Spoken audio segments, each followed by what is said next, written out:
మనం తీసుకునే నిర్ణయాల గురించి అనుమానపడుతున్నామా? అయితే ఆ కోణాన్ని మార్చుకుందాం. ప్రతిరోజు మనం లెక్కలేనన్ని నిర్ణయాలు తీసుకుంటాము.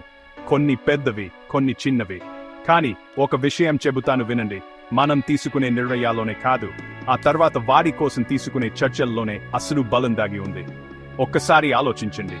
జంకుతూనే ఆ ఉద్యోగ ఇంటర్వ్యూకి వెళ్ళిన సందర్భం గుర్తుందా? లేదా మీరు ఇష్టపడే పనిని పార్ట్ టైంగా ప్రారంభించాలని నిర్ణయించుకున్నప్పుడు? అవన్నీ కేవలం నిర్ణయాలు మాత్రమే కాదు, అవి ముందుకు వేసిన అడుగులు. అనుమానం రావచ్చు, సందేహం రావచ్చు, కానీ నమ్మండి, మనం ఏదైనా చేసినప్పుడే అసలు మాయ జరుగుతుంది.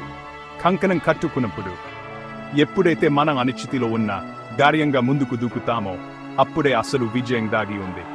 కాబట్టి మళ్ళీ ఎప్పుడైనా మీ రెండు దారుల మధ్య నిలబడదు. ఈ విషయాన్ని గుర్తుంచుకోండి. మీ నిర్ణయాలు మీరు తీసుకునే చర్యల వల్లే బలపడతాయి. వారిని నమ్మమండి, మిమ్మల్ని మీరు నమ్మండి. ప్రారంభించడానికి సిద్ధంగా ఉన్నారా? ఇక మొదలు పెడదాం.